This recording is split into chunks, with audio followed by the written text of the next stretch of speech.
Hi, everybody. It's tomorrow. Welcome to the podcast. Today we have Thaddeus Owen, and this episode is called Which Water? We're going to learn all about water, what type of water to drink, and Thaddeus is going to throw down some really cool information, and hopefully it's really helpful for you. So welcome, Thaddeus. Hey, everybody. So we get so many questions about what kind of water do you guys drink? What do you do to your water? Do you filter your water? Would you ever drink tap water? What kind of water do you drink when you travel? What kind of water should I drink at my house? And all of those questions will be answered. And all those questions are from me. They have been in the past, but there are a lot of people, you guys are reaching out and wondering, the sunshine, are wondering what to do with their water. And we just watched some funny videos on YouTube that were hilarious. And some guy was like drinking spring water. And then he was like, bleh, bleh, I don't know what bacteria is in this water. Thaddeus was laughing. And there's another video with something about, I'm supposed to drink the tap water that's all like fluoridated or something and spit out the spring water. So there's so much misinformation. There's so much, I think it's overwhelming, and water is such an elusive thing, but it's such an interesting, magical thing at the same time. So I asked Thaddeus to be on the podcast and just like break down, like, what do you think of water? What do you think of distilled water? What do you think of spring water? Has your opinion changed on water? And what about filters? How are we filtering our water these days? And so what we're going to do is we're going to have a conversation basically. And Thaddeus is going to give us some really cool information. And then you guys can decide like what you think is the best thing for you, because ultimately I think I would say like you're in therapy. It's intuitive, right? Like what feels good in your body. And the closer that we are to our own bodies and the closer we are to our inner selves, that's when you know your truth. So, Thaddeus, what's the first thing that you want to talk about? Okay, so water is a huge topic, and so I'm a chemical engineer. Let's start by that. So okay. I studied chemical engineering, and so you would think I would know a lot about fluids because I took a lot of fluid dynamics. Oh, really? And water. I don't even know what that chemical means. Process calculations and all sorts of things that separate substances from one another in a manufacturing plant or a chemical plant. Okay. So that's how I was trained. Oh. So one thing that we need to know is, as far as I know, and put it into the chat, we do have the chat up. So I don't know of any other substance on Earth that's liquid at,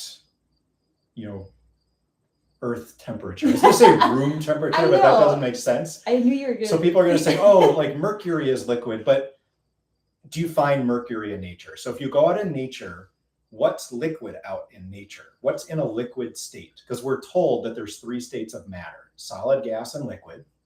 There's actually more than 3 states because there's solid, gas, liquid, and plasma. Yeah. And there's probably more than that we don't know about. So first of all, water is the only substance that I know of that's liquid and has so many unique properties, and that we absolutely must have to survive. So we need air, which is mostly nitrogen, but we need the oxygen from the air. So we need to breathe and we need to drink water to survive. Those are like the 2 critical pieces. So number 1, if we go all the way back to almost any creation story, whether it's Native American, whether it's in the Bible, they start with, there's nothing, right? And then there's light, and then there's movement on the water.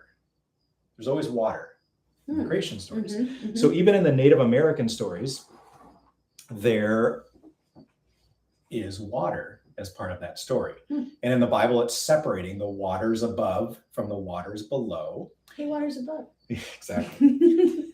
So water is very important because it made it to the religious texts. It's super important for the human body to survive, and it is unique of any other substance on Earth. It doesn't act like any other substance because when it gets colder, it expands. Every other substance known to man, when it gets colder, shrinks. Really? Like what? Yes. Any other substance, name it. Metal, steel, aluminum, Oh wood. my God. When you freeze it, it contracts. But when you freeze water, it expands. Whoa. When you heat water, it gets to a state where it shrinks at a certain temperature. It's the most dense. So it's actually more dense. Water is more dense as a liquid than as a solid. At 4 degrees centigrade, I believe is what they say, 4 degrees Celsius is the densest form of water, not ice, because ice expands when you freeze water. Everything else shrinks. And so it's got these unique properties. And everybody wants to know, since our body is made up of so much water, what type of water should we be putting into our bodies? And that's what we're going to tell you today. All right, so we've got, I'm going to put a timer on this because Thaddeus and I, when we start talking, you guys, we can like go for a long time. And I want to get all this like really pertinent information down. And oh, the sun is like right in my face. There we go. Okay.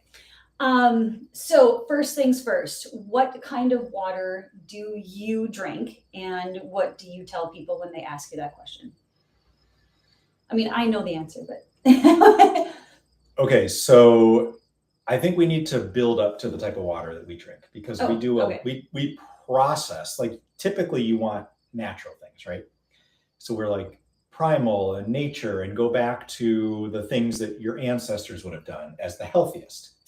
And in this case, we're processing our water quite a bit, but that is because of the state or the nature that the water that we're given in our taps in the United States especially is in. It's in a very sad state.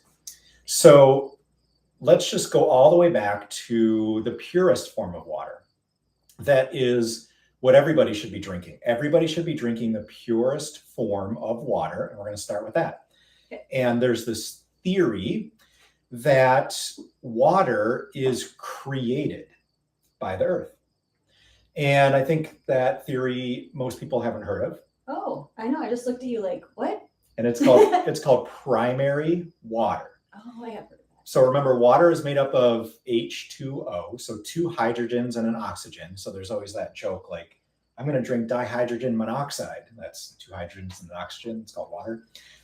Is that a nerdy like chemical engineer joke? It's a joke that you tell people that don't know H2O is water. And you would say like, there's this dangerous thing called dihydroxide. Oh, okay. Dihydrogen monoxide.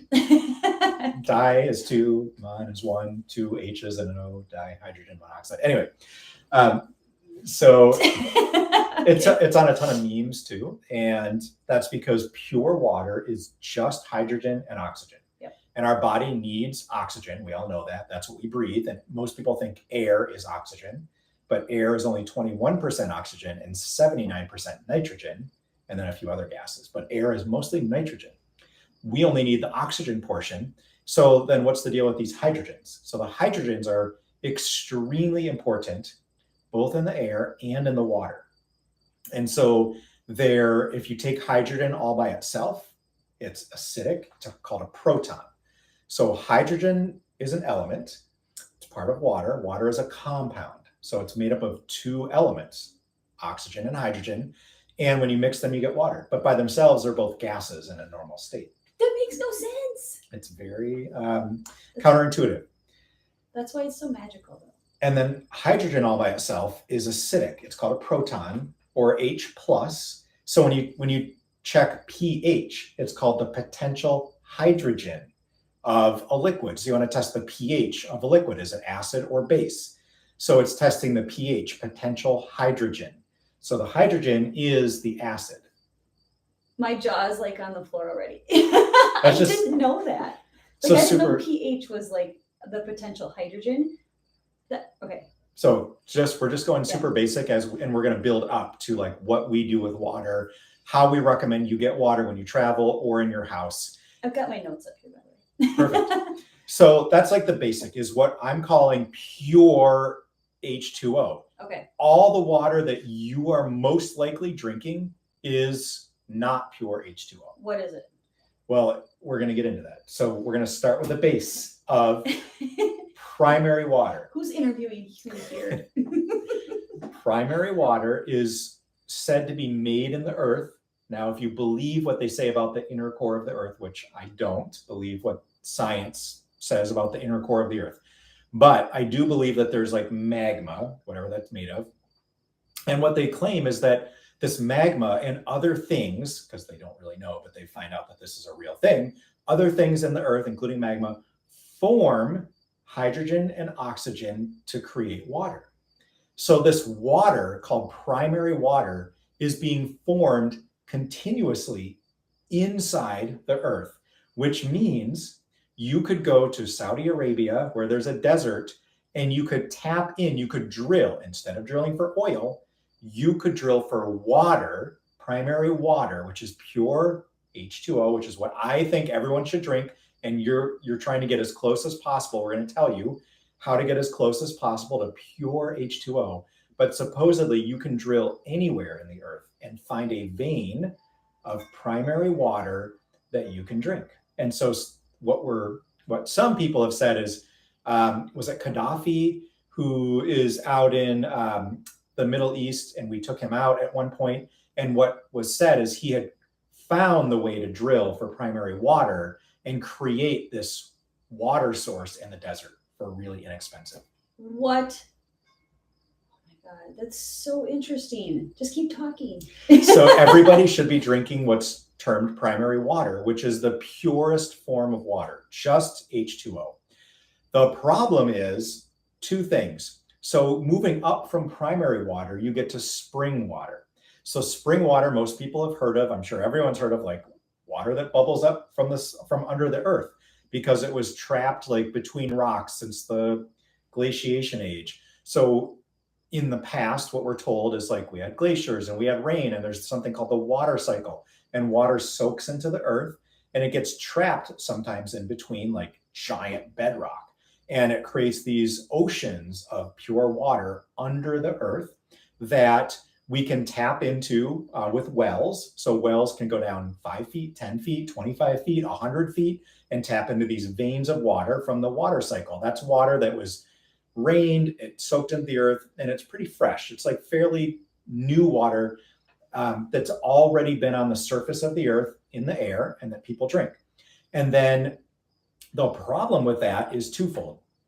Natural spring water would be the other way, where it, I guess, real spring water bubbles up from the earth. Okay. So you don't have to drill for it. It's not the same as well water. You know, well water you drill because it's not coming out of the earth. So they call that like juvenile water. It's not ready. It's not aged enough to be drank if it's not forcing itself up. That's another argument. That's well water? That's well water because it's still aging. So then spring water is coming up through the earth. And so it's like, hey, this stuff is ready to drink. So here's the issue with well water and spring water. I think they're great sources of water. And we used to go fill up our jugs with spring water. We would get 50 gallons of water at a time and put them in the back of the car in 6-gallon glass carboys. And Daniel Vitalis has a website called findaspring.com. You can find spring water anywhere near you. That is a great way to drink water if you're on city tap water. The problem with well water and spring water is that it contains minerals. Everyone's like, well, minerals are good for us. Our body has to have minerals. They're necessary for optimum function. They are part of our enzymes. They're part of all these little catalysts that are in the body. And there's like a minimum daily value of minerals. And that's true. However, recent data and science is showing that these minerals that come from the rocks, from well water and spring water, are actually what are known as inorganic. They don't contain a carbon compound. Anything containing a carbon compound is organic. So like we are organic beings because we contain carbon in our cells. So when you don't have carbon attached to a mineral, it's called inorganic. And the theory is that the human body cannot absorb and utilize inorganic minerals. So you're getting all these beautiful minerals in your spring water, but because of the state that they're in, the human body accumulates them like rocks in the body, and they fill in the cell walls and make the cells inflexible, which can be dangerous. That's how people get heart disease and other things potentially. Okay, I'm gonna stop you right there. I just saw a video the other day, and it was something about breast implants, and the woman or the doctor was showing somebody who had taken the breast implant out, and the whole thing was like crusted over with calcium and mineral deposits. I mean, it's so disgusting. The entire implant was crusted around. Like he broke it apart. So some of that is the theory of like your body, when it takes in these inorganic minerals, it needs to dispose of them. And so it starts to just push them into different places of the body. And supposedly, like, we're finding all this calcium in the heart and in the arteries, and there it's quote unquote clogging them, along with like some damaged cholesterol. And so some people's theory is, well, we're not taking the right supplements to make sure that the calcium is put in the right place, so it's going to the wrong place. And other people are saying, no, it's because that's inorganic calcium the body can't use, and it shoves it somewhere to get rid of it. And that makes the arteries rigid. Wait, do you think the body is intelligent and genius as it is? It's so high functioning. Like, that doesn't seem like right to me. Well, then you can drink tap water and you'll be just fine. Yeah, but like, why would the body just dump it somewhere? It's like, I don't think the body how can it do that? Something else has to be like I feel like there's some other mechanism that has to be underneath that or something. I don't know. Does that seem like that the body would just do that on its own? I don't know. I'm just questioning that. So if the body is innately intelligent and it needs to do something with those minerals, why doesn't it get rid of them? Right. So why wouldn't you just poop it out? Like, why wouldn't the body do something with it instead of put it on the breast or put it, I might have an idea, but I want to hear what you have to say. Well, I don't know, but the theory would be like the mineral itself is needed by the body.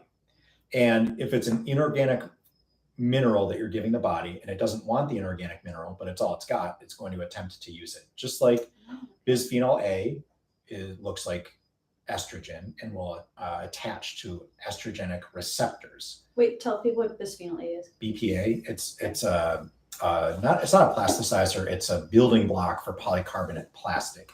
And it's in baby bottles, it's in these clear plastics. Anyway. Hold on, somebody's saying they think our mics are off.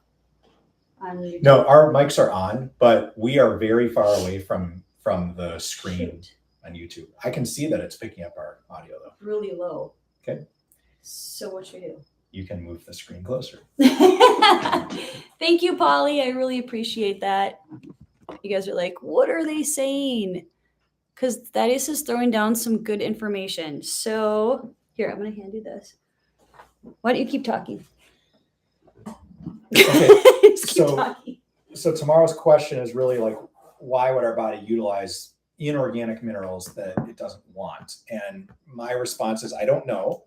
But what is happening, and we know this, is that bisphenol A, phthalates, estrogenic compounds like soy, and elements like iodine, bromine, and fluorine. So your body needs bromine, but fluorine and bromine are in the same category as iodine that your body wants to use. Did I say bromine? I meant iodine. So your body wants to use iodine, but in the same periodic table, the same column of elements, you've got fluorine, you've got iodine, you've got bromine. We need iodine. But the body, if it gets fluorine, it'll use it like it will use iodine, and it will cause problems. So that's in flame retardants. That's in Mountain Dew. I guess there's bromine that's in Mountain Dew, and bromine and fluorine are both in flame retardants. Your body will take them in and utilize them in a negative way, thinking that it's going to attach to the iodine receptor. So if you're taking in inorganic minerals, I'm assuming your body tries to use them and it gets messed up. But what we're hearing, again, I'm not like a medical doctor cutting people open and like measuring these things. But what we hear is that inorganic minerals are not utilized by the body, and that they embed themselves where we don't want them. Where organic minerals are attached to a carbon in some way, and the body can utilize them a lot more easily. And we want inorganic minerals in our body. So spring water and well water contain inorganic minerals, dissolved rocks that the water moves through or is sitting on. They get into the water and we take them in and we get those minerals, but we can't utilize them properly. So nature's way of making the inorganic minerals usable by the human body is to have a plant take in that water, alchemize the mineral inside the plant itself. It's able to use inorganic minerals and make them organic, just like a plant is able to take sunlight and make carbohydrates from sunlight. So the plant alchemizes sunlight and alchemizes inorganic minerals and makes them organic. We eat the plant or drink the plant juice, and we get the organic minerals that our body needs. So we start out with well water and spring water as two easy types of water to access, but probably not ideal to drink. Okay. So I'm going against the grain of all the biohacking nation or the primal nation when I say spring water and well water, probably I will say definitely better than tap water, which we'll get into why, but not the best. Okay. So when Matt Blackburn was saying stuff about you getting spring water, he was like, he knew a little bit more about that, right? Is that? Nobody knows what you're talking about. So Matt Blackburn is a biohacker. He's got a huge following, and we used to be friends, and he was making fun of me on Instagram when I used to be on Instagram for filling up a jug of spring water at a spring. Because of this conversation, this very conversation that we're having, you guys, with the inorganic solids. So, what's his name? John Norton Weber. No. Andrew. I'm like, no, it's not. John Norton is a guy that works with me. I'm like, I don't think that's it. Andrew Norton Weber, we listened to some of his YouTube videos, and he really threw down like all the distilled, right? So like that's what the distilled water is. Like that's kind of like what you're talking about with the ppm. Do we want to go into that? We haven't gotten there yet. Okay. We've started with primary water. Then we moved to well water and spring water. So now we need to go to tap water. Okay. We're not at distilled yet. No, that's processed water. Yeah, but let's go through the sequence. Okay. So let's just remember that plants make water that's different than well and spring water. Obviously, 90+% of a plant is water. Even a potato, like something that doesn't seem watery, has a lot of water in it. And that water that's generated by a banana. Every vegetable that's a fruit. Have you ever tried to get juice of banana? It's still, so think about this. Bread. You can't juice bread. It seems really dry. It's also 95% water. What? It's mostly water. So the vegetable and fruits are going to have this alchemized water, which has organic minerals. And we're going to talk about the type of water that it has in it later, because it's a processing plant or an alchemy laboratory inside those plants. Is that why we called this episode Witch Water? Why did we call it? No, I was going to ask you that. Get out of here. Because we're using alchemy and magic to basically change the properties of water from the ground through the alchemical laboratory of a plant or a fruit. I guess a vegetable, a fruit, a plant. It doesn't have to be a vegetable. It could be a leaf.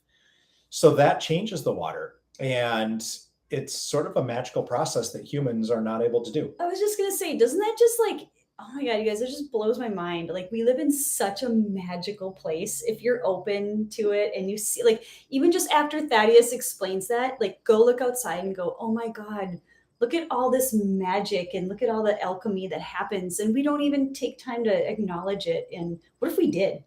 Right? Like, what if we went out and cultivated our plants and talked to them? I mean, people talk to plants, but like outside, or like look at that in the whole new lens. I think that's just amazing. So thank you for talking about the alchemy of nature. It's beautiful. Okay. So I'm really good at taking us off topic, and I'm the host. This is our marriage too. This is like this is how we operate. So Thaddeus, what's next on people tune in and are like, you said you're going to talk about these two things, and I listened for an hour. You never did, so I turned it off. So next, we're getting better. So next we have tap water, and there's really two different versions of tap water. So one version is you take the water from like what they call an aquifer, so underground, pristine, untouched, quote unquote, untouched water. You pump that water into a processing plant and you sterilize it by adding chlorine. you filter it through a sediment filter. And that's the first type of filtration we're going to talk about. So it's filtered so there's no sediment. And then it is chlorinated. Almost every municipality in the United States and a lot of Europe then adds fluoride, which is a toxic byproduct.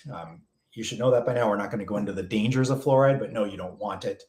So they add those two things to it. And then they're like, hey, we have the safest water on Earth. So one of the articles we read about this Kangen water system, which we'll talk about, a lot of people want to know about Kangen and whether it's a good filter.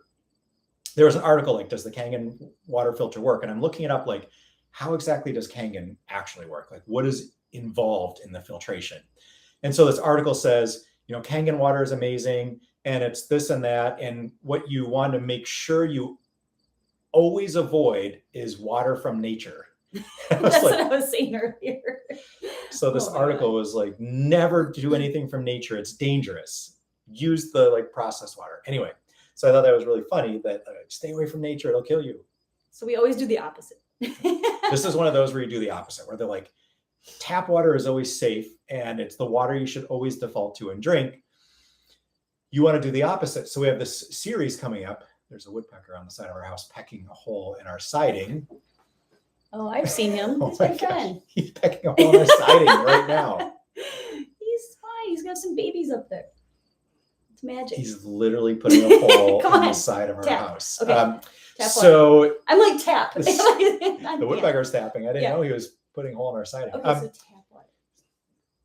Here's the deal. You don't want to drink the chlorine because the chlorine can mix with other compounds in the tap water to make carcinogens. Chlorine itself is very, what's the opposite of antioxidants? Free radical forming. So it's like a free radical in and of itself. And when you drink chlorine and fluoride, you're really tamping down your nervous system and your immune system and making it harder to stay healthy. What if you're bathing in the chlorine? I thought that was worse with the steam. Is that like, how do you? I don't know. Okay. There's lots of theories that if you drink the water, you're putting it into your body. Like it's going to be absorbed. So water absorbs faster than anything else in the body that you can put in besides air, oxygen. I'm going to say no to that. Okay. So when you drink water, I don't think water is absorbed in the body.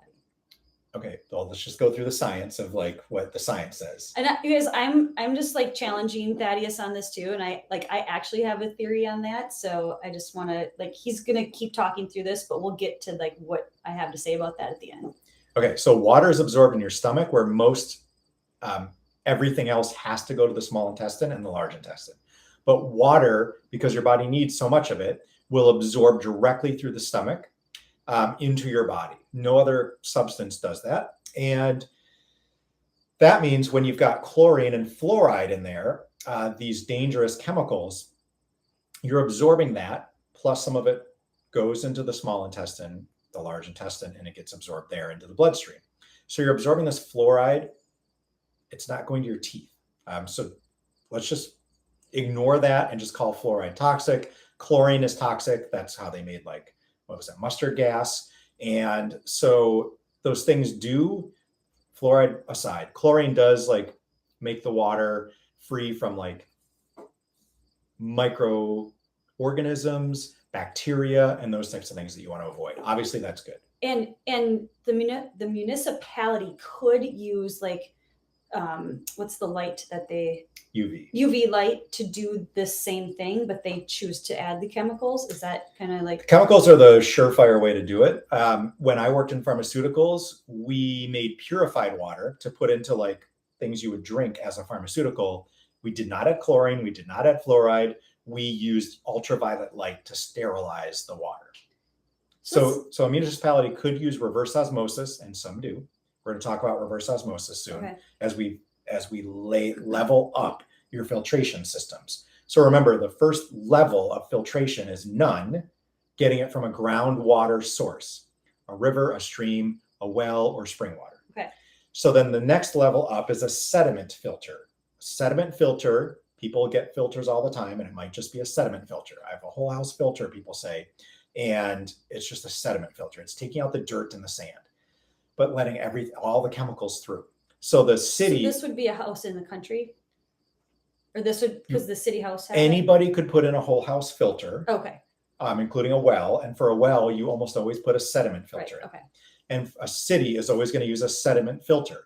So the sediment filter is going to capture dirt and like rocks and like these things that could gum up the system, the working system. But it's not going to remove chemicals at all. Like Okay. the chemicals are dissolved in the water. And so here's the deal. When you're on city water, if they're taking a pristine water source, they're taking pristine water that you would pay money for to go to like here, downtown St. Paul, there's a mile deep well at the Old Schmidt Brewery, and you can pay $1 a gallon to get that water right from that source. But what the city does is they take the same water from an aquifer that's been buried underground, and then they add chlorine to make sure it's like kills all the microorganisms. And then they add fluoride to supposedly help your teeth, which it doesn't do when it's put in water. So that's city water level 1. City water level 2, they take a surface water, not an underground water. So that surface water can come from a stream, or it can come from recycled sewage water. So remember, most cities have a sewage system, and that system like separates the solids from the liquid, and then it filters the liquid. They do not use chemistry in the surface water to get rid of pharmaceutical compounds, agricultural compounds, etc. So if there's runoff from agriculture into the water, your city water contains those agricultural chemicals. If they're using a river or a surface water, there is pee in that water. So we go to the bathroom and the toilet. And if we're on pharmaceuticals, some of those pharmaceuticals end up in our urine. So that means I worked in pharmaceuticals for 10 years. I studied pharmaceuticals as a chemical engineer. When you take a pharmaceutical, like between 10 and 80% of it go out in the urine. They're not put into the body. It's not metabolized into the body. And so when it goes out in the urine, you flush it down the toilet. That ends up in some water. Somewhere in the world, it ends up in a body of water. That water ends up being some other city's drinking water supply. They're going to sediment filter it to get rid of sediment, not chemicals. Then they're going to add chlorine and fluoride. When did they get rid of the pharmaceutical chemicals you peed into the water? They do not. And do they test for them? They do not. There's no EPA test for those set up. So you are reabsorbing, re-drinking with the tap water, the fluoride, the chlorine, and everybody's anti-anxiety medication and antidepressants and estrogenic pregnancy pills, and the reverse of that, which is like the pill to make sure you don't get pregnant. All of that is like you're drinking that in your tap water. Wow. So and that's you're bathing in it too. And you're bathing in it. Because your skin absorbs probably more than... That's what I don't know. So that's Okay. what I was saying. When you're taking a shower or swimming in a pool with chlorine or bathing in city water, the steam comes up and you're breathing that into your lungs. You're getting some chlorine and fluoride probably from that, or the agricultural VOC chemicals, volatile organic compounds. Mm-hmm. And then you're absorbing some through your skin. How much absorbs through your skin in a bath, a shower, or a pool versus how much absorbs to your body when you drink it? I don't know. Okay. Well, in a couple examples, when my kids were babies, I would take them to a pool in a neighboring town, and every single time they would get diarrhea. Every time I put them in the chlorine. Like it was... So the chlorine's supposed to kill the microorganisms that cause diarrhea, but the chlorine itself was probably causing the diarrhea. Right. I was like, okay. And sometimes it'd be, like, you guys know when you go to a hotel or something and it's so like I can't even go in to like that hot tub area anymore because it literally makes me sick. And like I start coughing and it's such a nightmare. Okay. So that is tap water. Horrifyingly put. Yep. Tap water should be your very last source of water, unless I would say that Shivambu. Your last source of water? I wouldn't even drink it. I would drink Shivambu before. No, okay. I'm saying if you have to choose which water to drink when you're traveling or at home, tap water is your very last choice, except for like, I guess like the swamp water that's probably never been filtered and is worse. Yeah. So I would say like in general, the water that you have access to, tap water honestly should be your last choice. Yeah, absolutely. Okay, so I've got Hunza water I want to talk about. Can we do that now, or do you want to keep? Let's work our way up first, and let's go to Hunza water, because Hunza water is basically just surface water. What's work our way up mean? We're working our way up from the lowest level of filtration, which is none, Okay. up to what we do. Okay. And what is recommended. And then we can go back to natural sources of water that mimic what we're trying to do with our processing. Okay, so as the interviewer, what does the interviewee want to talk about next? Well, we went from city water. So now you're saying, well, if I don't drink city water, what do I drink? Right? And we already talked about spring water. What about rainwater? So we already talked about spring water and well water being like better than tap water, but not ideal. Like it's better. So then rainwater is it's distilled water. So when you evaporate water, you distill it. So you heat water to a certain temperature and it evaporates. And that's also called distillation. When you heat something up and it evaporates, it can be called distillation or evaporation. And when you evaporate it, it leaves behind all the minerals. So if they were inorganic minerals, it leaves those behind. So the rainwater, unfortunately, in our world, the rainwater is from evaporated surface water. So as you evaporate the water, it's very pure. It goes up into the air. When it's up in the air and it comes down as rain, those droplets of rain only come down because of condensation in the atmosphere from the temperature and from some sort of a seed crystal. That seed crystal that creates the droplet that falls from the air could be pollution.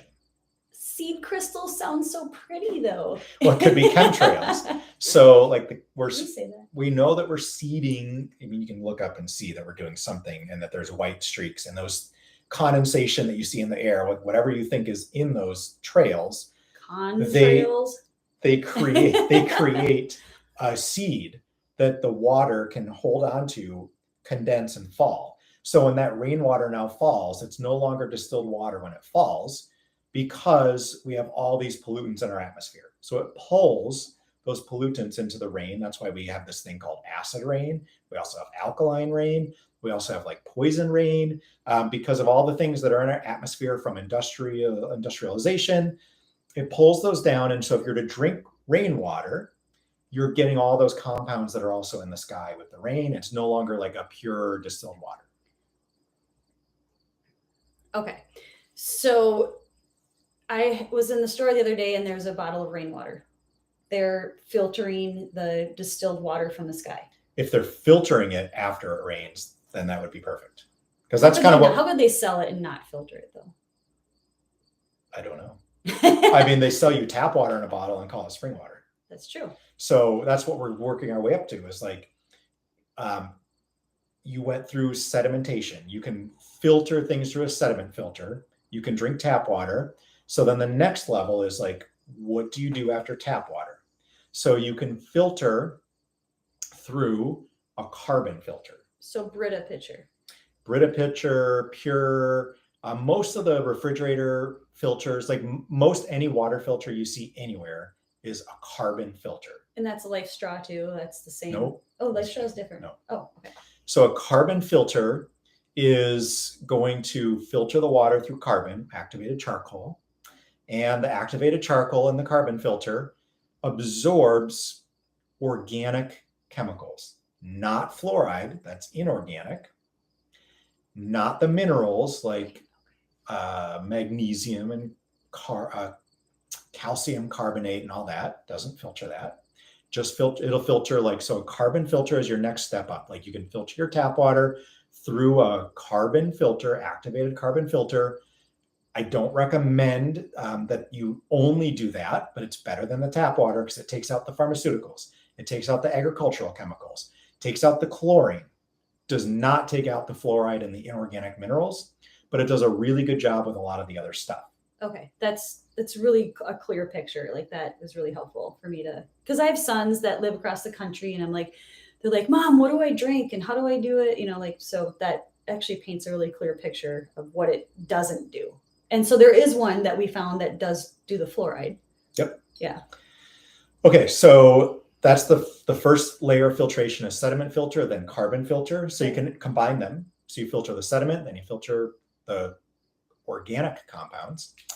Okay, and then we talked about like bottled water. So you can buy bottled water, but bottled water could be spring water. And if it says spring water, they could either have gone to a spring and filled it up. They could have gone to a spring, filled it up, and then filtered it through a sediment filter. They could have filled it up from a spring, filtered it through a carbon filter. Or they could have taken city water that came from that spring that has been fluoridated and chlorinated and filled it up from the tap. No. What? And called it spring water. How? It's still from the spring. It doesn't Oh, matter. come on. Just because it went through the city water system, it still came from the spring. You can still call it Such crap. whatever. Let's say the spring is named Formica Spring. So if the city takes their water from the Formica Spring and you use the tap water, you can call it Formica Spring water. So you have to be careful with bottled water. Why would you use Formica? I was trying to think of a word and I'm like looking and there was an F over there. So Formica.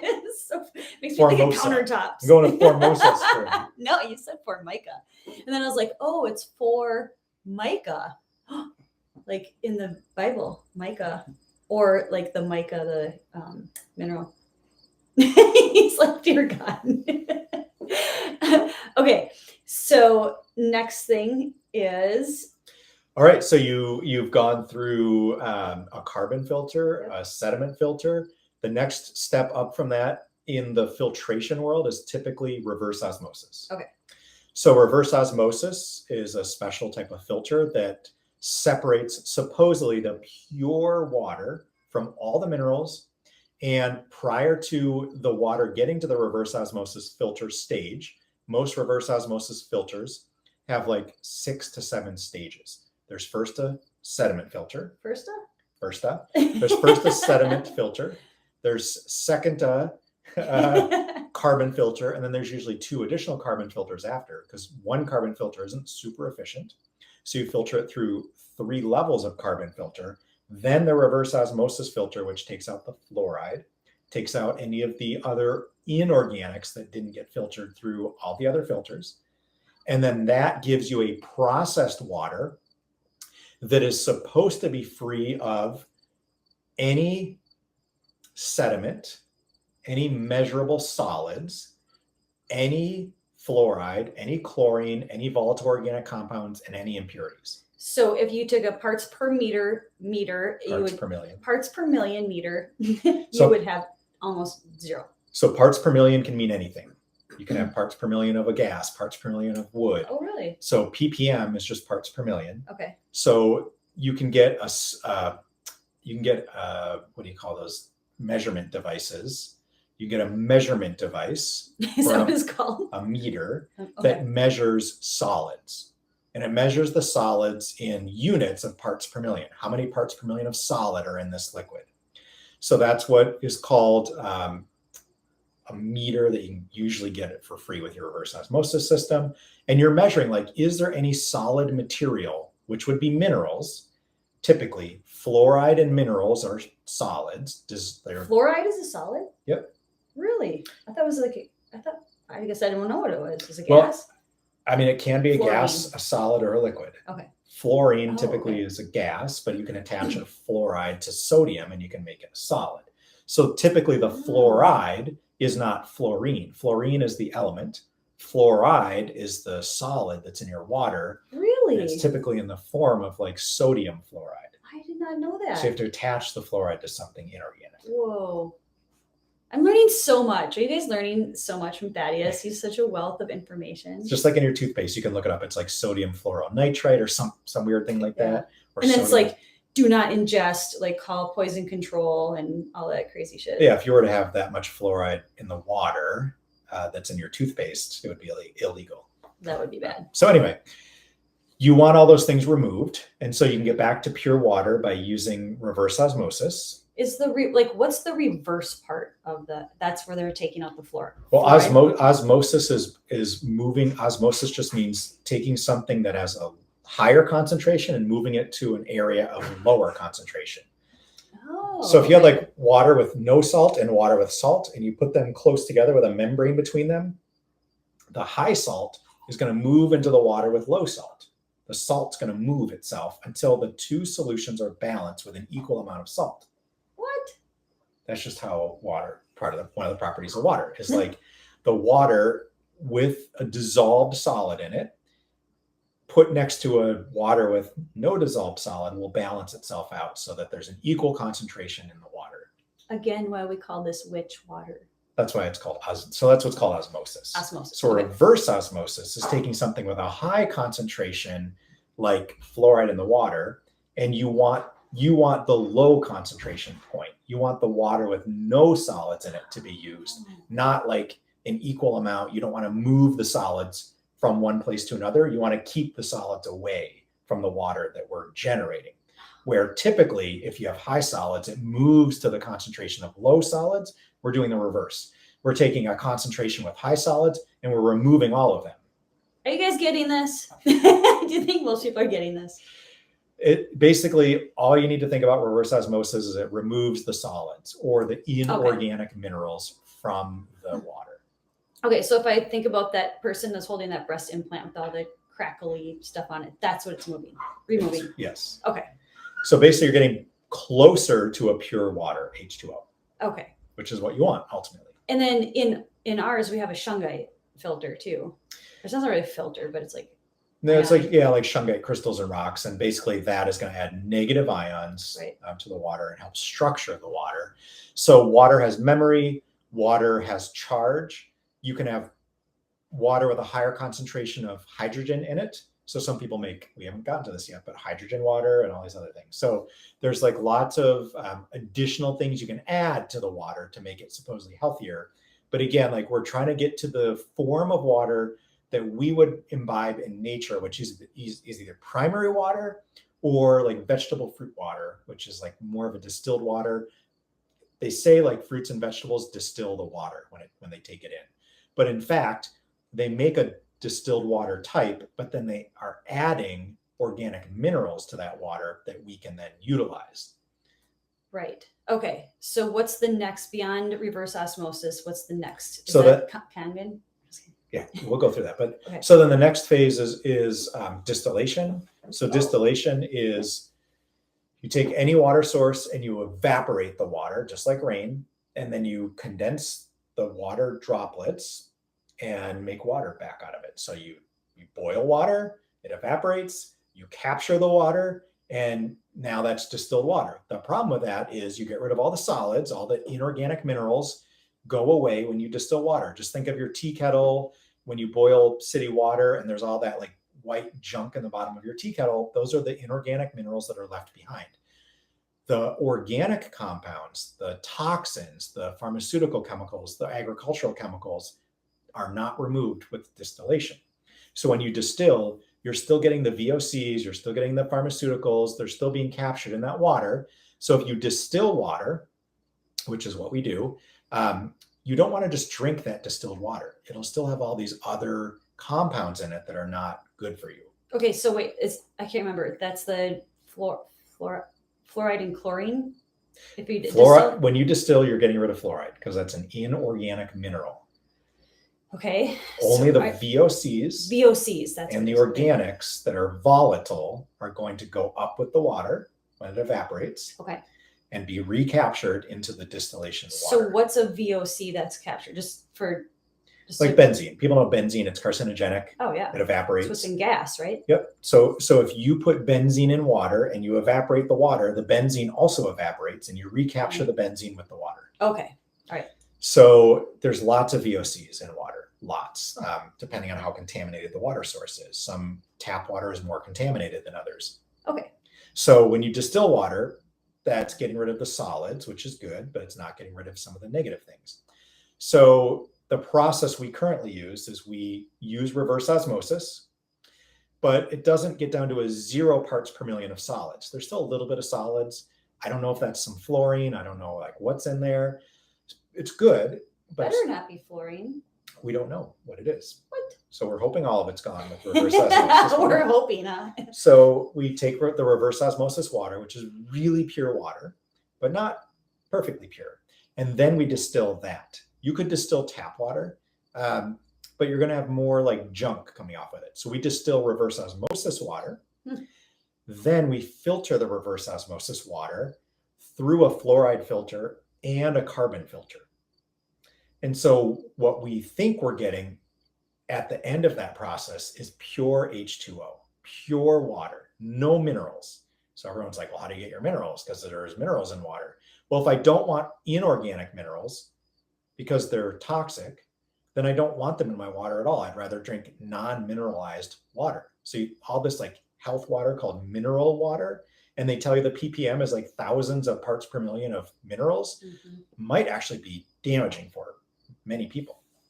And that's where that Andrew Norton Weber video comes in handy, where he goes to the store and he buys every single type of water. He buys San Pellegrino, buys Perrier, buys Fiji. blah, blah. Fiji water. Fiji water, all of it. And then he shows you with the little meter, like how many parts per million. And then he goes back to the distilled and he's like 0. Like it's so interesting. And so we know like any tap water and any spring water is going to have parts per million of solids in it because it ran through some rocks in the ground and dirt and picked those things up. What people's contention is like those were good because you want magnesium and iodine and lithium and all these things that are dissolved in the water. So what Andrew Norton Weber and others are saying is that those dissolved solids are not good for the body because they need to be in an organic form. And you only get the organic form in a fruit, a vegetable, or a plant, or their juice. Oh, I just need to take a deep breath.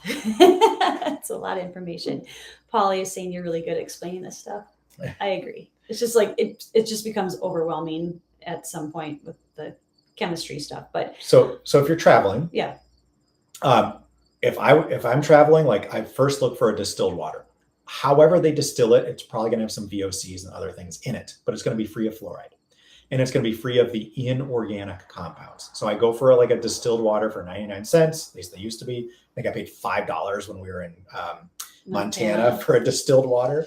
Then they used to all be 99 cents. Bozeman should be called bougie. Well, and now like you're limited to buy one bottle of distilled water, and you used to be able to get as many as you want. So first I'd look, if I'm traveling, I'd look for distilled water. Still going to have some VOCs and other things. So not ideal, but good. Next, I would look for like a spring water, the most natural spring water I can find with the lowest parts per million of dissolved solids.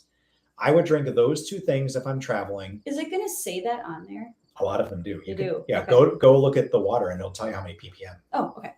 Because they're saying it's a good thing. Oh, right. Higher ppm is more minerals. Okay. And they want you to think that that's really healthy for you. It may not be. So distilled water first, then a spring water. But even better than that is like a vegetable or a fruit juice. So like depending on whether you do vegetable or fruit juices, if you're like keto or you're paleo or whatever, vegetable and fruit juices that are not from concentrate. So if they're from concentrate, they're taking a concentrated juice and adding tap water to it. If they're not from concentrate, it's the pure fruit and vegetable juice with nothing added. So if you can just drink like coconut water, not from concentrate, fruit and vegetable juice when you're traveling or at home, then those are going to be filled with organic minerals that your body needs, plus distilled water, and you get everything you need. Okay. So that would be my number one recommendation is like fruit, vegetable, or coconut water, followed by distilled water, then spring water. And then you do not want to drink tap water when you travel unless you just like are dying. I won't drink tap water. I don't think I've drank tap water in 10 years. Yeah. Literally. And I travel all over the place. I don't know that I drink tap water ever. I lived out in the country. And okay, so can you tell people recommendation? I know we're going to get this question. Recommendation on coconut water. There's just not from concentrate, number one. But if you can afford it, and non-pasteurized or an unpasteurized coconut water. So there's one called like Harmless Harvest. That does unpasteurized, but Whole Foods has their own unpasteurized brand, and it looked like Trader Joe's has one now too. Okay, so it's pink. Well, I mean, it may not always be pink, but a lot of the stuff you see on the shelf that's coconut water that is pink is unpasteurized because it gets pinker over time due to like the oxidation of some of the minerals that are in there, I think. But I wouldn't say it's always going to be pink. You just want, if you can get it, you want unpasteurized juice of any kind. Okay. So just real quick, there's like tons of different filtration systems. So again, in our house, we have a reverse osmosis, which goes through a sediment filter, 6 carbon filters, and then a reverse osmosis. Then we distill it. Then we put it in a big Berkey, so a big Berkey filter, which contains fluoride and It contains fluoride? charcoal filters. Oh, Fluoride, that sounded funny. fluoride filters and charcoal filters. Then we structure the water through a Wu Wei structurer to get rid of the emotional component of the water. And then we drink it. We don't add anything back to it. And we attempt to get all of our minerals from fruits and vegetables. Okay, so I had a question earlier. What about, you see next to the water filtration systems in the grocery stores, and there's always a little trace minerals. And I know like our friends are homeopathic docs, and they like have colloidal minerals. Like, what's your contention with that? So the contention is, should you add minerals back once you take them all out? Yeah. And so if you're taking out all these minerals that you don't want, should you add some back for health? So I would say, like, if you're adding minerals back to your water, you want an organic, not inorganic, you want organic version of minerals to add back. And I'm sure you can get organic versions of minerals to add back in. So I looked into that, and it's like sea minerals. That's what that's where I'm like a little, so I'd like to see people's comments, but like, is sea salt and sea minerals, are those considered organic minerals? It seems like they would be. At least a large majority of the minerals would be organic minerals from the sea, is my belief. But so I don't know for sure. And then the capsules that I take are from the sea, and they're like seaweed, basically, but many different kinds of seaweed. So you get that's iodine. And so seaweed is a plant, so it would make distilled water and organic versions of the minerals. The plant has the ability to add an organic compound to the mineral. Yep. The human body appears not to have that ability. All right, so this is a really highly controversial topic, and I love questions, and I love talking about all this stuff. And you guys, Thaddeus and I, we're constantly learning ourselves, and we're constantly like going, oh, we're going to try this. Oh, we're going to try this. And I think that it's really important also to maintain like, what's the best thing for you, right? And I love that Thaddeus comes on and he's like, hey, this is what I think. This is the chemistry side of all of this stuff. But at the end of the day, we are all intuitive beings, and you get to use your own intuition, and what's best for your body may not be the best thing for Thaddeus's body or for my dog, right? So I think it's really important to just like remain open and just be curious. I think that's like something that gets missed a lot in our society too, is like, let's stay curious and let's keep finding out more, and let's test our body. Like, do you test your body with your water? How does your body react to it? When my girlfriend, who is a homeopath, she was making this type of water. She was distilling it. She was putting it in the Berkey, and then she was using the Wu Wei to change the structure of it, right?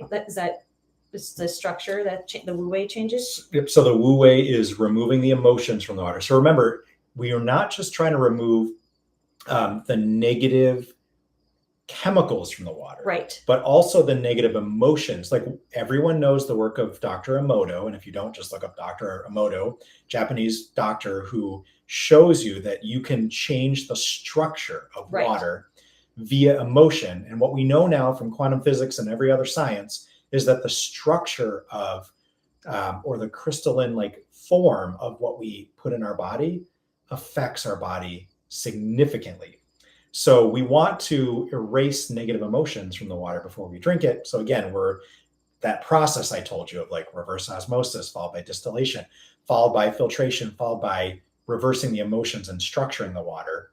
That also. So we're basically erasing the memory by the Wu Wei. Right. So when you're doing that, you want to make sure you're not imparting So you're a negative intention. Right. So you're thinking, so whenever I'm pouring the water into the Wu Wei, into the Berkey, like the system that we have, I'm always like charging it with my own quantum technology. And I'm saying light and love and happiness and connection and beauty, like all these really positive words to put my own quantum entanglement into the water.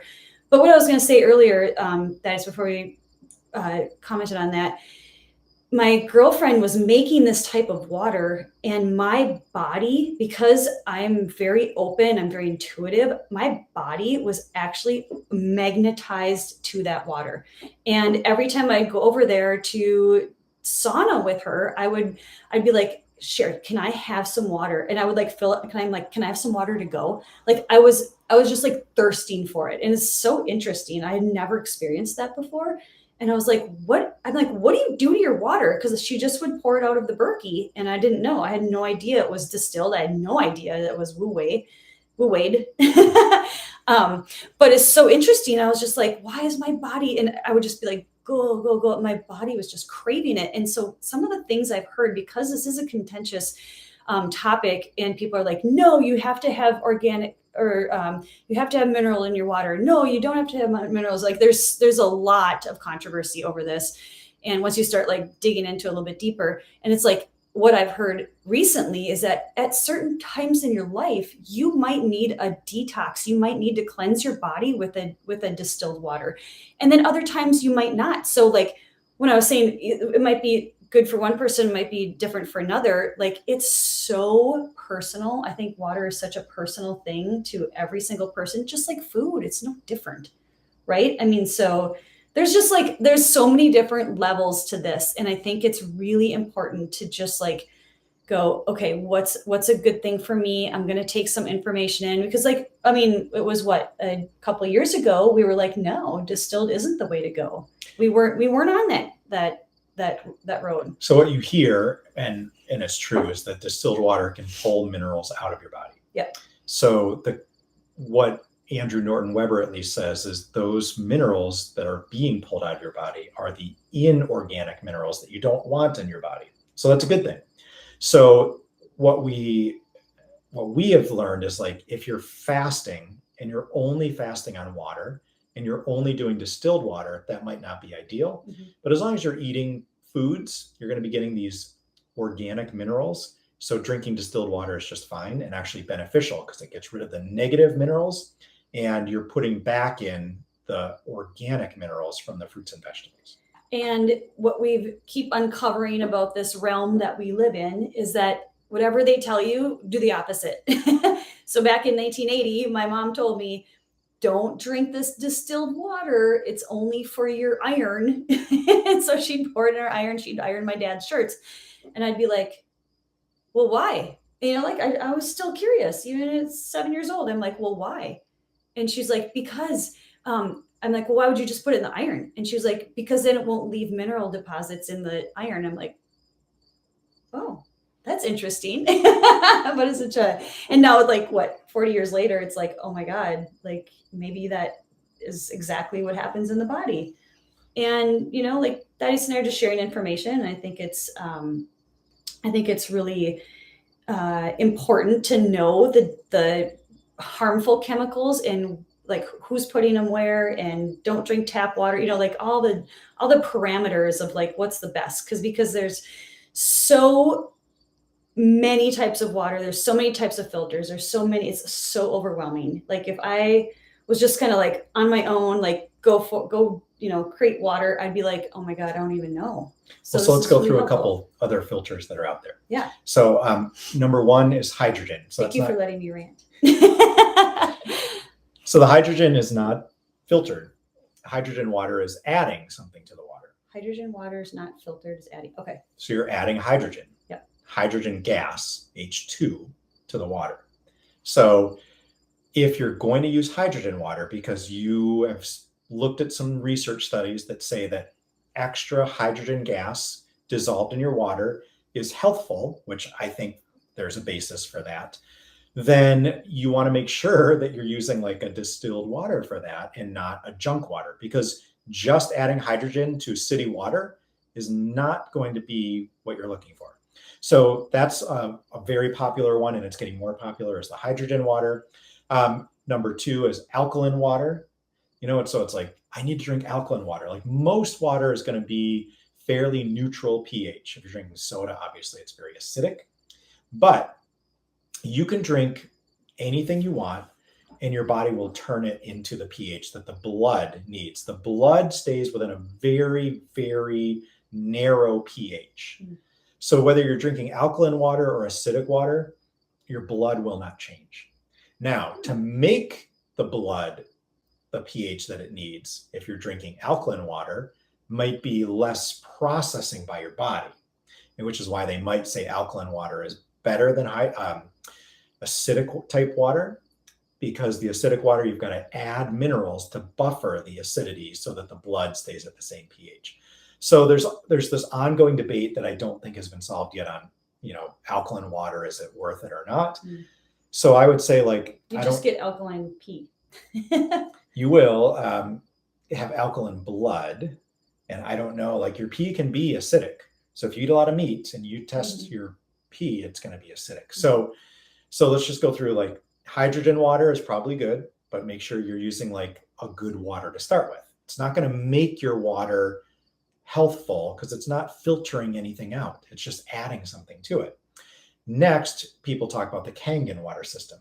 So the Kangen water system, I tried to research this online today. This is funny. Oh my God. So first of all, like, I couldn't find one website that told me what it actually did, other than it's making the water alkaline by passing it through an electric field that separates the acidic minerals from the alkaline minerals.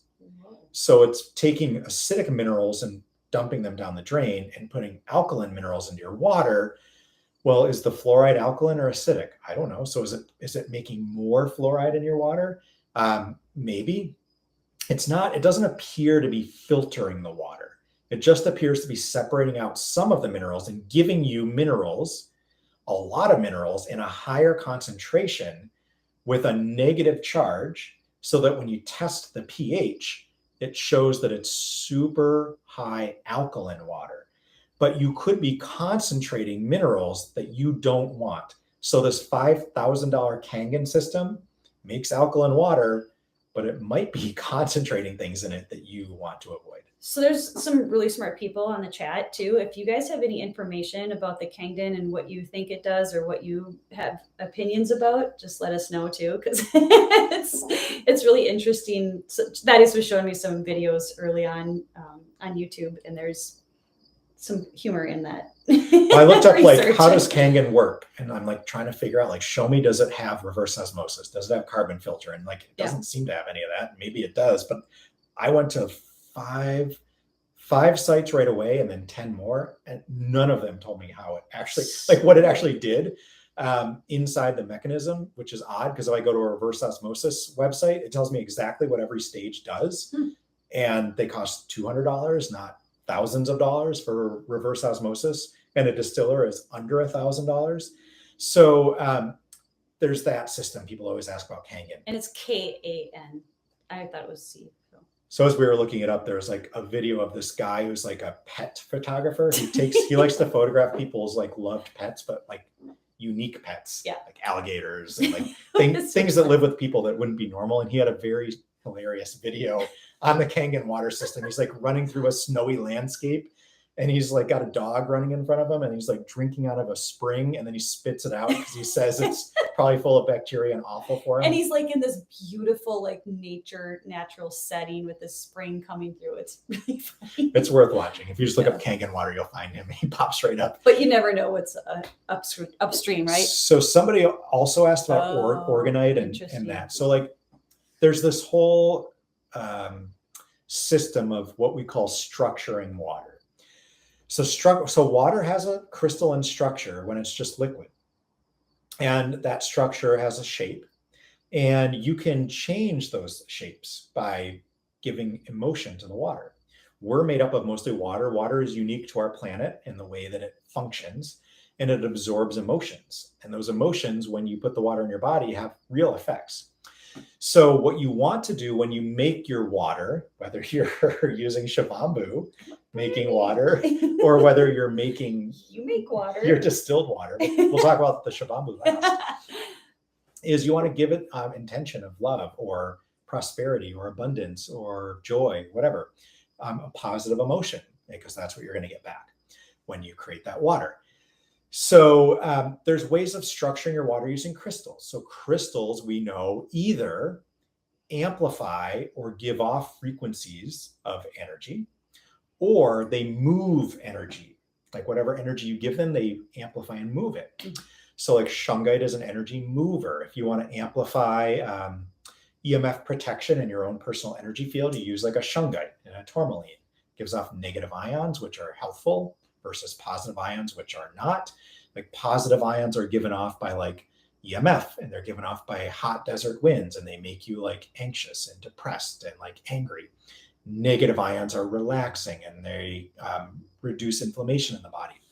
So you can use these crystals in your water, and people do this. They put crystals in their big Berkey, they put crystals elsewhere to give the water more structure that's beneficial. So somebody mentioned organite, and organite is a type of energy, supposedly like an etheric energy that you can accumulate. And what I've seen, there's like organite generators that generate this positive cosmic energy. Very challenging to make. You got to know a lot of stuff to like engineer this thing. So what most people are selling as organite generators are basically like plastic pieces with a crystal inside or multiple crystals inside. And what they claim is like that crystal inside the plastic, they put a piece of crystal in liquid plastic, and then it hardens. Usually there's copper spiral in it too. There could be, yeah, not always. Oh. It's the crystal that's important. The copper can enhance that. So what's happening is the crystal is getting compressed by the plastic. And when you compress a crystal, there's a piezoelectric effect. So like silicone wafers, semiconductors, computer chips, essentially, work on piezoelectric effect. They take a crystal, which is silicone, they use like compression and electricity, and they have an effect from that.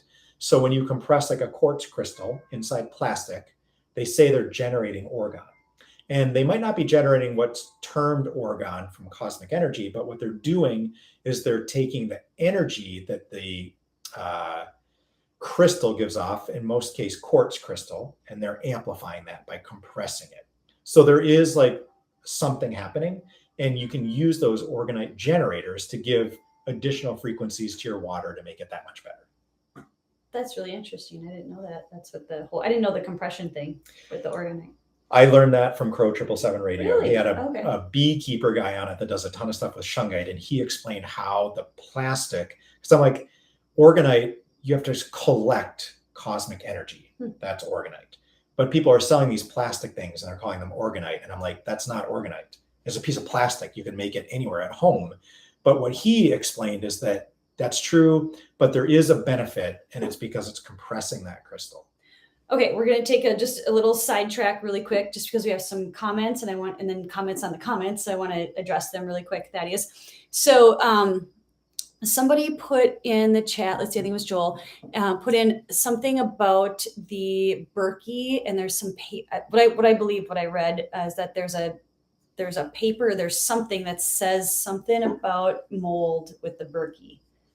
And I don't know anything about that. I think he's wondering if you do. And then Lori says she's late to this video. What's wrong with my Berkey? I've been using it for 2 years. I put black tourmaline in it and Reiki in the water. Also Reiki the water. Okay, so the Berkey is something that we use, but I would not rely on the Berkey by itself, because I would not, even though you can use a fluoride filter in the Berkey, I would not agree that it's filtering all the fluoride out. So we use a Berkey, but we use it after reverse osmosis distillation. Then we go through the Berkey. If all you had was a Berkey and you had the fluoride filters, I think that would be fine. If you're on well water and you use a Berkey, I think that's fine, totally fine. If you're on city water, I would not just use a Berkey if you can afford it. Like, this is something where, we paid $600 for a distiller, we paid $200 for reverse osmosis, we paid $500 for the big Berkey. So we've got a lot of water filtration. And if you can afford it, that's great. If you can't afford all those things, either reverse osmosis or a Berkey with the fluoride filters, that can be good. And I came home, if you guys remember my story from back when I was like, Thaddeus, my body is magnetizing to my friend's water. And so then he went and made that whole water contraption, like to replicate that in our kitchen. He's such a good husband. I love you. So let me address the other question before we move on. So okay. Your question about like, what's wrong? Does my Berkey get mold? All water systems can get moldy, including reverse osmosis, and they need to be cleaned.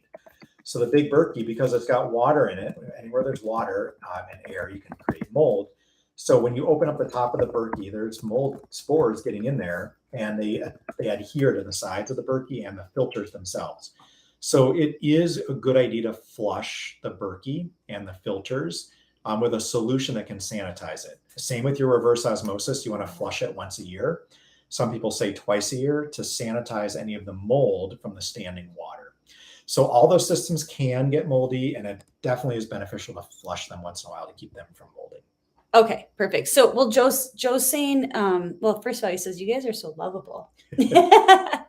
Thank you.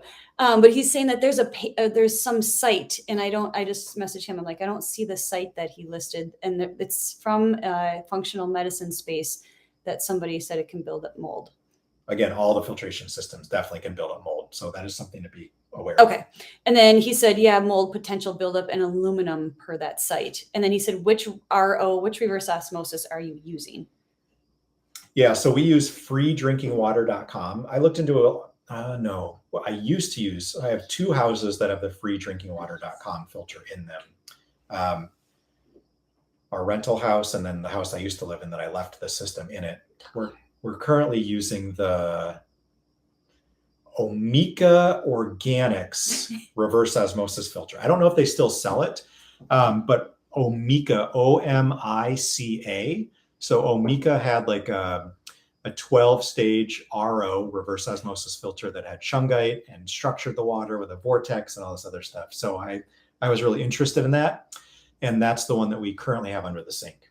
Okay. But freedrinkingwater.com, we have no affiliate or anything with them, but it's like $234, at least as of last year. I don't know with inflation now, but it was $234 for a reverse osmosis system from freedrinkingwater.com. Oh, that's not bad. Okay. And yes, aluminum, I'll address that issue. So, we hear like aluminum is being added to everything. So we heard this like entity called Baal, B-A-A-L, right? And so like, then they're saying they're spraying in the air barium, which chemical symbol on the periodic table is Ba, and aluminum, which the symbol on the periodic table is Al, Baal, Baal. It's kind of crazy, huh? So like aluminum might be one of those things you want to avoid, and it's in every piece of cookware, unless you can spend significant dollars to get cookware without aluminum. You buy stainless steel cookware, it's got aluminum in it. Trust me, check it. And, Trust me, check it. And then it's in all of the canned goods. It's aluminum foil. So the big Berkey, right, it's made from aluminum. Now, our water doesn't spend a lot of time in there, but we're probably picking up some aluminum ions from that. So definitely agree with what you're saying. Like you can go through reverse osmosis, which is plastic. You can go through pipes, which are copper and lead from old steel. Pick your poison in this instance. Yes, there's always going to be something. So the more acidic the water is, the more aluminum it will pick up. The more alkaline it is, the less aluminum it will pick up. That's just the nature of how things dissolve. They dissolve with higher acidity. So use as little amount of aluminum and lead, which would be old leaded steel pipes, as you can. But you can't get away from aluminum permanently. But if you can find a solution, like maybe there's other alternatives to the Big Berkey. I know that there's one, and I do not remember the name. It looks just like the Big Berkey. But maybe there's an aluminum-free version or a stainless steel. Maybe ours is stainless steel. I think ours is stainless. I don't know either. Stainless steel is going to have nickel and chrome. Great. Thanks, Joel. Now we're going to have to go look and worry about that. No, just kidding. If it's stainless steel, it's nickel and chrome. And the nickel and chrome fades after a while, which means it must be going in the water. Oh, great. Can we address Hunza water? Because I really want to get that. So Hunza water, there's these long-lived civilizations, and everyone's like, well, why are they long-lived? And some people are like, well, blue zones because they don't eat meat. Blue zones is because they socialize. Blue zones because they drink alcohol. Blue zones because they don't drink alcohol. Blue zones because they're outside all the time. Maybe it's because of the water they drink. So nobody knows. They keep having these theories. Blue zones supposedly have people that live longer, and like this Hunza region is where they have like a super long-lived population, and people 200 years. Who knows? Okay. So people claim that it's like the water, and they're like, what's the deal with the water they drink? Wait, not people claim. Patrick Flanagan and Frank Bell. No, not Frank Bell. Patrick Flanagan and Dr. Bragg. Dr. Bragg, that's who it was. Like Bragg's liquid aminos guy. Yeah.